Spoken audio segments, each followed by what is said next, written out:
MC reads steps out of silos.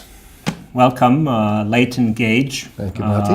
A crime novel author. People tend to say, Matti, MC. I mean, you business books. I mean, that's just a narrow span of books, and you happen to be in Helsinki. I am. I'm delighted to be here. And your first, one of your books is now being translated into Finnish by Helsinki-kirjat, Haudatut Muukalaiset, buried strangers. Exactly.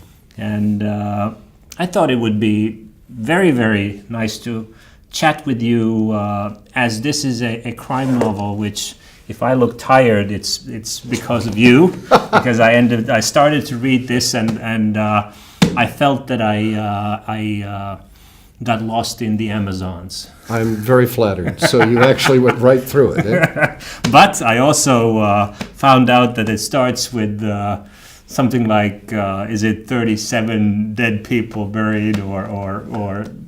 Yes. But I guess, the thing is, obviously, this is a crime novel, but it's definitely a crime novel in Brazil. Yes. So help us sort of get to know Mario Silva, which is the Brazilian police officer that I guess is key in your crime novels. Well, he's Chief Inspector Mario Silva. Okay. Matti, and he is Brazilian Federal Police. And there are all sorts of police in Brazil. You have the municipal police, most of whom are corrupt. You have the military police, most of whom are corrupt. And you have the federal police, who are only partly corrupt. But in Brazil, and I can say this, by the way, because... That's right. I don't want to get you into trouble, because this is going to be in it's open space. It's going to be all over the world. But, I've lived in Brazil since 1973, on and off. And my wife is Brazilian. My accent, you can hear it. I'm American. But the language we speak at home is Portuguese. I have 4 of my daughters born in Brazil, so they have Brazilian passports. And all of my grandchildren have Brazilian passports. So I speak with a certain degree of authority about the country, and I write about the country with what I hope is truth. Mm-hmm. So this gentleman is based on 2 different Brazilian cops that I know. And the advantage of being able to write this kind of a book about the federal police is the fact that they are, first of all, they have a national mandate. So I can carry readers all over the country. And it's a very big country. This is one of the first things you have to recognize about Brazil. They take an overnight flight in the beginning. Yes.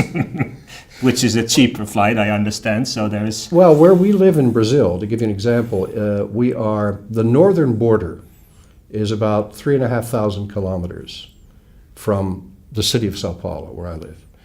And Sao Paulo, as a population, was about 4 times the size of all of Finland. It's about 22 million people. Mm-hmm. And the southern border, the one with Uruguay, is 1,850 kilometers to the south. So it's a very big country, very diverse, and only the federal police cover it all. And the other thing about the federal police is that there are no, for example, in the United States you have alcohol, tobacco, and firearms. You have the Secret Service that protect the president and go after counterfeiting. You have Homeland Security. You have all these other kinds of police forces. In Brazil, the federal police does all of that, and they also control the borders. So they're like, the customs people at the borders. So by writing about the federal police, I get, first of all, the most honest of Brazilian policemen. And second, I get people with a national mandate who can investigate any kind of crime. And that makes for more interesting books. Mm-hmm. So this is actually the second novel that I wrote, and it deals with, that much I can tell you, without spoiling the book. It deals with organ theft, which is a reality in Brazil. The first book, which someday might be published in Finland, deals with the issue of land reform. Mm-hmm. So it deals with liberation theology and the landless workers movement, a little bit more esoteric. The third book deals with issues of the prostitution of young girls. which Brazil, after Thailand, is probably most famous for in the illicit sex trade. But anyway, I'm getting off the subject. I haven't read the full book, but I think if you look at Finland and our view of Brazil, it's football. Not this time around, but I hope in 2014, yes, because that will be the first time in 60 years that Brazil will be hosting the World Cup. Yeah, and we're all very hopeful. Yeah, and we were all very disappointed this year, and last 4 years ago as well. Yeah, because that's, I think, you were part of your author tour last night at the Akateeminen Kirjakauppa, the bookstore in Helsinki, and basically I think I sort of started to read the book with your sort of comments on corruption, the size of the country, and you didn't have to read very far that you sort of ran into those items. I try and do it subtly, though. Yeah. I hope you agree. Yeah. I mean, I don't force that sort of thing down people's throats, but it does provide, I think, an interesting background. It's a little bit more exotic than maybe many crime novels because, I love crime novels. They're the things that I've been reading all of my life. And what I like most is, for example, the Nordic crime novels. What I like about them is the fact that I learn things that I don't know about cultures. And hopefully, I find there's a great deal of ignorance about Brazil. There are people that really think the capital of Brazil is Buenos Aires, for example, which is strange to me, but there it is. And yet, it's the fifth largest country in the world. Yeah. I think Finland has got what? You guys have 340,000 square kilometers or something like that. Brazil is 8.5 million square kilometers. And the population is 200 million, which makes it also the fifth largest country in the world in terms of population. But a lot of people don't know that.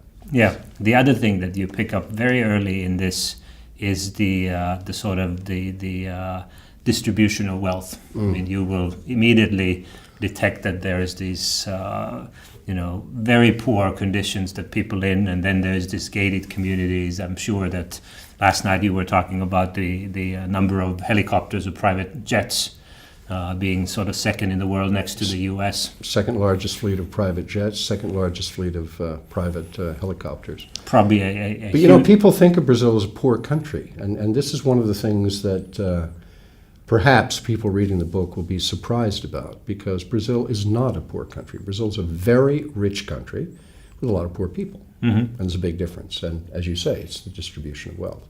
1.6% of the population of Brazil owns 50% of the land.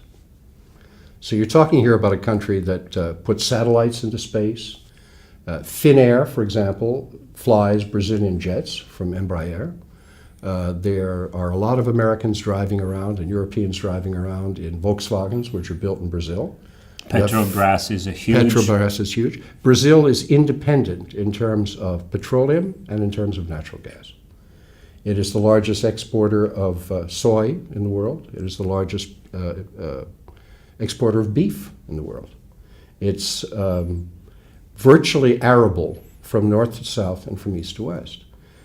It has, the Amazon River alone is 20% of all of the fresh water in the world. And in that Amazon River swim, I think, more than 600 species of fish, which is more than you have in all of the Atlantic Ocean. And in the rainforest around it, you've got 300 species of hummingbirds, you've got 400 species of mosquitoes. It's very diverse. Leighton Gage, I hope that people would pick up the book and take it as your guide to Brazil. So thanks for coming. Thank you so much, Matti. Thanks for visiting Finland. Thanks for Helsinki Kirjat to translate your book into Finnish. Hopefully we'll have more of them as time goes by. Thank you, Matti. I really appreciate it. Thank you.